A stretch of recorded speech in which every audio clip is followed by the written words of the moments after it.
ನಲ್ಲಿ ಮತ್ತೆ star war, ಅದರ ಜೊತೆಗೆ ಸ್ಟಾರ್ ಫ್ಯಾನ್ಸ್ ವಾರ್ ಕೂಡ ಶುರು ಆಗ್ಬಿಟ್ಟಿದೆ. ಹುಬ್ಬಳ್ಳಿಯಲ್ಲಿ ನಡೆದ ಪ್ರೀ ರಿಲೀಸ್ ಈವೆಂಟ್ ನಲ್ಲಿ ಕಿಚ್ಚ ಸುದೀಪ್ ವಾರ್ನಿಂಗ್ ಕೊಟ್ಟಿದ್ಯಾರಿಗೆ?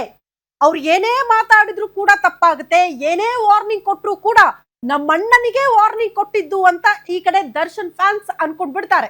ಹಂಗಾಗಿ ಈಗ ಸ್ಟಾರ್ಸ್ ಗಳ ಮಧ್ಯೆ ಈ ವಾರ್ ಪ್ರಾರಂಭ ಆಗಿದೆ. ಸುದೀಪ್ ಅಸಲಿಗೆ ಮಾತನಾಡಿದ್ದೇನು, ಅದರ ಅರ್ಥ ಏನು, ಯಾರಿಗೆ ಈ ವಾರ್ನಿಂಗ್ ಅನ್ನ ಕೊಟ್ಟರು, ಈ ಪ್ರಶ್ನೆ ಹುಟ್ಕೊಳ್ಳುವ ಮಧ್ಯದಲ್ಲೇ ಈ ಕಡೆ ದರ್ಶನ್ ಪತ್ನಿ ವಿಜಯಲಕ್ಷ್ಮಿ ಕೂಡ ಅದಕ್ಕೆ ಕೌಂಟರ್ ಅಟ್ಯಾಕ್ ಕೊಟ್ಬಿಟ್ಟಿದ್ದಾರೆ. ಹಂಗಾಗಿ ಈಗ ಸ್ಟಾರ್ಸ್ ವಾರ್ ಮತ್ತೆ ಪ್ರಾರಂಭ ಆಗಿದೆ ಸ್ಯಾಂಡಲ್ವುಡ್ ನಲ್ಲಿ. ವಾಣಿಜ್ಯ ನಗರಿ ಹುಬ್ಬಳ್ಳಿಯಲ್ಲೇ ಸುದೀಪ್ ಗರ್ಜನಿಸಿದ್ದೇಕೆ ಅನ್ನೋದು ಪ್ರಶ್ನೆ ಆಗ್ತಾ ಇದೆ.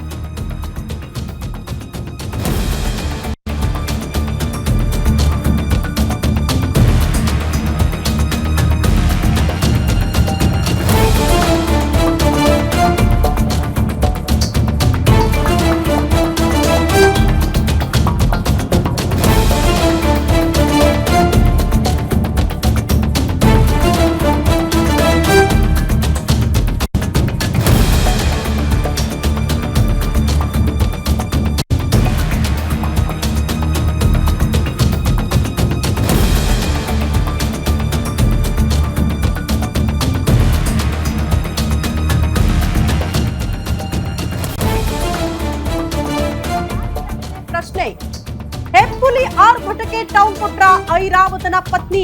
ವಾಣಿಜ್ಯ ನಗರಿ ಹುಬ್ಬಳ್ಳಿಯಲ್ಲೇ ಸುದೀಪ್ ಗರ್ಜಿಸಿದ್ದೇಕೆ? ಅದೇ ಜಾಗದಲ್ಲಿ ಅಲ್ಲೇ ವೇದಿಕೆಯಲ್ಲಿ ನಿಂತುಕೊಂಡು ಮಾತನಾಡಿದ್ದೇಕೆ? ಹುಬ್ಬಳ್ಳಿಯಲ್ಲಿ ಕಿಚ್ಚ ಸುದೀಪ್ ಮಾತಿಗೆ ದಾವಣಗೆರೆಯಲ್ಲಿ ನಿಂತುಕೊಂಡು ದರ್ಶನ್ ಪತ್ನಿ ವಿಜಯಲಕ್ಷ್ಮಿ ಟಾಂಟ್ ಕೊಟ್ಟಿದ್ದಾರೆ. ಹಂಗಾಗಿ ಸ್ಯಾಂಡಲ್ವುಡ್ ನಲ್ಲಿ ಮತ್ತೆ ಸ್ಟಾರ್ ವಾರ್ ಕಿಚ್ಚೆಬ್ಬಿಸಿದೆ. ಎಲ್ಲಿ ಫ್ಯಾನ್ಸ್ ಗಳನ್ನ ಕೂಲ್ ಆಗಿ ನೋಡ್ಕೊಳ್ಬೇಕಾಗಿತ್ತೋ, ಒಗ್ಗಟ್ಟಾಗಿ ನೋಡ್ಕೊಳ್ಬೇಕಾಗಿತ್ತೋ, ಅಲ್ಲೇ ಬೆಂಕಿ ಹೊತ್ತಿಕೊಳ್ಳೋ ರೀತಿಯಲ್ಲಿ ಮಾತನಾಡಿಬಿಟ್ಟಿದ್ದಾರೆ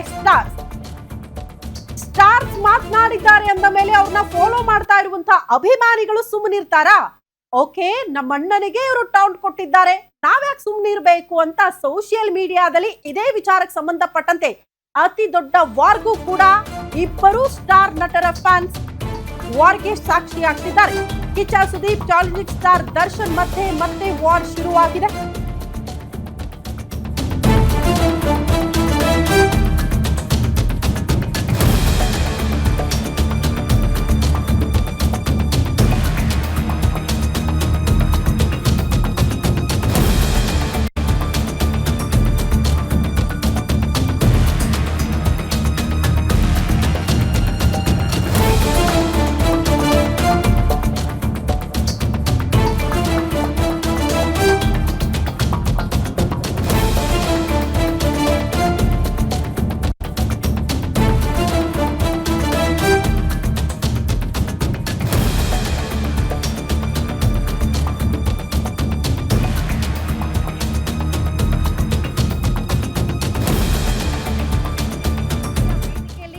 ಸುದೀಪ್ ಪರೋಕ್ಷವಾಗಿ ಟಾಂಗ್ ಕೊಟ್ಟಿದ್ದಾರೆ.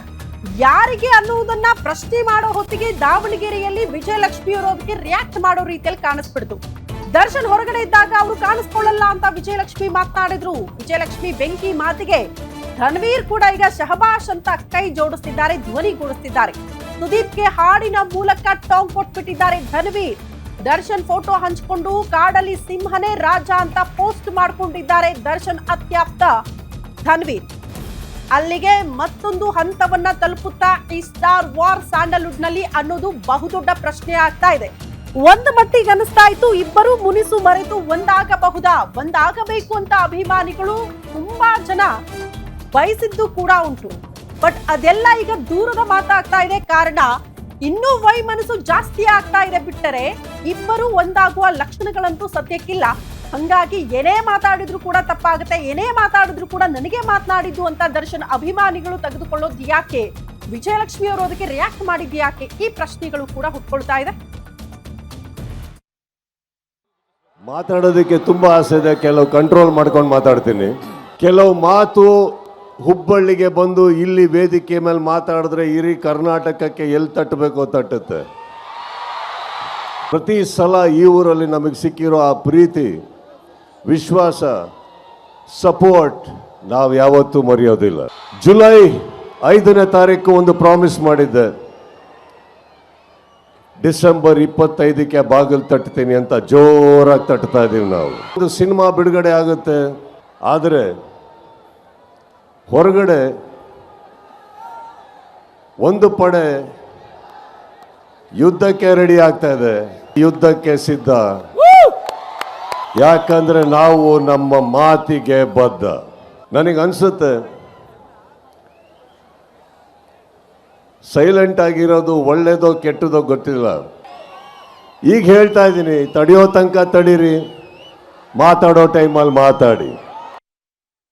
ಕೆಲವೊಂದು ವ್ಯಕ್ತಿಗಳು ದರ್ಶನ್ ಅವ್ರು ಇಲ್ಲದೆ ಇದ್ದಾಗ ಅವ್ರ ಬಗ್ಗೆ ಹಾಗೆ ಅವ್ರ ಫ್ಯಾನ್ಸ್ ಬಗ್ಗೆ ವೇದಿಕೆ ಮೇಲೆ ಹೋಗೋದು, ನಿಂತ್ಕೊಂಡು ಮಾತಾಡೋದು, ಚಾನೆಲ್ ಮೀಡಿಯಲ್ಲಿ ಕೂತ್ಕೊಂಡು ಮಾತಾಡೋದು, ಹೊರ ಕೂತ್ಕೊಂಡು ಮಾತಾಡೋದು ಎಲ್ಲ ಮಾಡ್ತಿದ್ದಾರೆ. ಅದೇ ಜನಗಳು ದರ್ಶನ್ ಅವ್ರು ಇದ್ದಾಗ ಅವ್ರು ಬೆಂಗಳೂರಲ್ಲಿ ಇರ್ತಾರ ಇಲ್ವಾ ಅಂತಾನೆ ಗೊತ್ತಾಗಲ್ಲ, ಎಲ್ಲಿ ಮಾತಾಡ್ತಾರೆ ಅಂತಾನೆ ದರ್ಶನ್ ಅವ್ರು ಹೇಳಿರೋ ಹಾಗೆ ಯಾರು ಏನೇ ಮಾತಾಡಿದ್ರು ನಾವು ನೊಂದ್ಕೊಳ್ಳಲ್ಲ, ಕೋಪ ಇಂಪಾರ್ಟೆಂಟ್. ಸೊ ನೀವುಗಳು ಹಾಗೆ ಬೇಜಾರು ಮಾಡ್ಕೋಬೇಡಿ, ಕೋಪ ಮಾಡ್ಕೋಬೇಡಿ.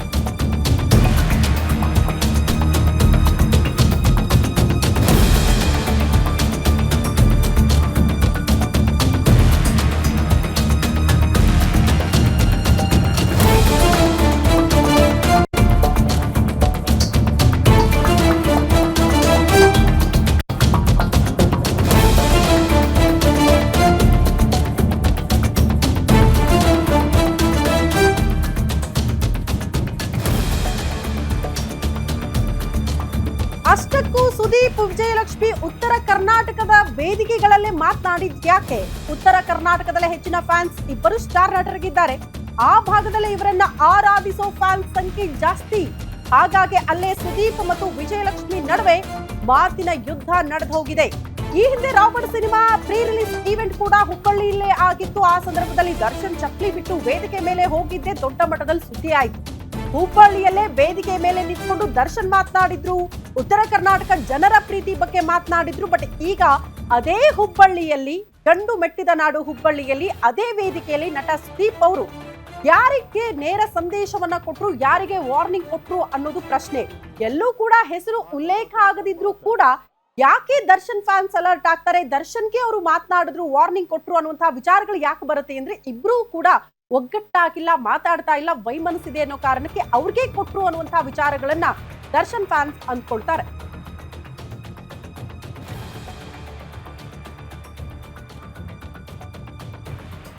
ಈ ಬಗ್ಗೆ ಮತ್ತಷ್ಟು ಡೀಟೇಲ್ಸ್ ಅನ್ನ ಕೊಡೋದಕ್ಕೆ film bureau head Lakshmi Narayan ನೇರ ಸಂಪರ್ಕದಲ್ಲಿ ಜಾಯಿನ್ ಆಗ್ತಿದ್ದಾರೆ ನ್ಯೂಸ್ ರೂಮ್ ಇಂದ.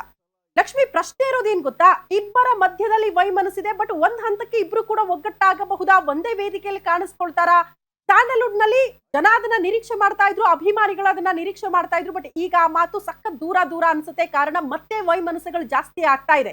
ಸ್ಟಾರ್ಸೇ ವಾರ್ ಮಾಡ್ಕೊಂಡ್ರೆ ಅಭಿಮಾನಿಗಳು ಸುಮ್ನಿರ್ತಾರ, ಬೆಂಬಲಿಗರು ಸುಮ್ನಿರ್ತಾರ. ಒನ್ಸ್ ಅಗೇನ್ ವಾರ್ ಶುರು ಆಗ್ತಾ ಇದೆ. ಏನಾಗ್ತಾ ಇದೆ, ಯಾಕೆ ಈ ಸಂದೇಶಗಳು ಅಂತ? ಶ್ರುತಿ, ನಿಜವಾಗ್ಲೂ ಇದು ಕನ್ನಡ ಚಿತ್ರರಂಗದ ಮಟ್ಟಿಗೆ ಒಳ್ಳೆ ಬೆಳವಣಿಗೆ ಅಂತೂ ಅಲ್ವೇ ಅಲ್ಲ. ಯಾಕಪ್ಪ ಅಂತಂದರೆ ಅಫ್ಕೋರ್ಸ್ ಕನ್ನಡ ಚಿತ್ರರಂಗ ಅಥವಾ ಯಾವುದೇ ಚಿತ್ರರಂಗ ಅಂತ ತಗೊಂಡಾಗ ಸ್ಟಾರ್ಗಳ ನಡುವೆ ಒಂದು ಹೆಲ್ದಿ ಕಾಂಪಿಟೇಷನ್ ಅನ್ನೋದು ಇರಬೇಕು. ಸ್ಟಾರ್ ಫ್ಯಾನ್ಸ್ಗಳ ನಡುವೆ ಕೂಡ ಒಂದು ಹೆಲ್ದಿ ಕಾಂಪಿಟೇಷನ್ ಅನ್ನೋದು ಇರಲೇಬೇಕು. ಅದು ಆರೋಗ್ಯಕರವಾಗಿದ್ದರೆ ಎಲ್ಲದಕ್ಕೂ ಒಳಿತಾಗಿರುತ್ತೆ. ಅದು ತುಂಬ ಹದಗೆಟ್ಟಾಗ ಈ ಥರದ ಒಂದು ಇನ್ಸಿಡೆಂಟ್ಗಳು ಪದೇ ಪದೇ ಮರುಕಳಿಸುತ್ತಾ ಹೋಗುತ್ತೆ ಅಂತ ಅನ್ಬೋದು. ನಾವು ನಮ್ಮ ಇಂಡಸ್ಟ್ರಿಯಲ್ಲಿ ತಗೊಂಡಾಗ ವಿಷ್ಣುವರ್ಧನ್ ಅಂಬರೀಷ್ ಅವರ ನಡುವೆ ಕುಚುಕು ಒಂದು ದೊಡ್ಡ ಮಟ್ಟದ ದೋಸ್ತಿಯನ್ನು ನಾವು ಕಾಣ್ಬೋದು. ಅದೇ ರೀತಿ ವಿಷ್ಣುವರ್ಧನ್ ಮತ್ತು ದ್ವಾರಕೀಶ್ ನಡುವೆ ಒಂದು ಒಳ್ಳೆಯ ಬಾಂಡಿಂಗನ್ನು ನೋಡ್ಬೋದು. ಆ ಥರ ಸಾಕಷ್ಟು ಸೆಲೆಬ್ರಿಟಿಗಳ ನಡುವೆ ಇತ್ತು. ಅದನ್ನು ರೀಪ್ಲೇಸ್ ಮಾಡೋದಕ್ಕೆ ಸುದೀಪ್ ಮತ್ತು ದರ್ಶನ್ ಬರ್ತಾರೆ ಅಂತ ಎಲ್ಲರೂ ನಿರೀಕ್ಷೆ ಮಾಡಿದರು. ಅಂತಹ ಒಂದು ಬಾಂಡಿಂಗು, ಅಂತಹ ಒಂದು ಗಾಢವಾದಂಥ ಒಂದು ಸ್ನೇಹ ಅವರಿಬ್ಬರ ಮಧ್ಯೆ ಇತ್ತು ಕೂಡ. ಆದರೆ ಯಾವಾಗ ಸುದೀಪ್ ಅವರು ಮೆಜೆಸ್ಟಿಕ್ ಸಿನಿಮಾ ನನಗೆ ಬಂದಿತ್ತು, ನನಗೆ ಡೇಟ್ಸ್ ಇಲ್ದಿರ್ತಕ್ಕಂಥ ಕಾರಣದಿಂದ ನಾನು ನನ್ನ ಸಿನಿಮಾನ ದರ್ಶನ್ ಅವ್ರಿಗೆ ಬಿಟ್ಕೊಟ್ಟೆ ಅಂತಕ್ಕಂಥ ಮಾತನ್ನು ಒಂದು ಖಾಸಗಿ ಸಂದರ್ಶನದಲ್ಲಿ ಹೇಳಿದ್ರು.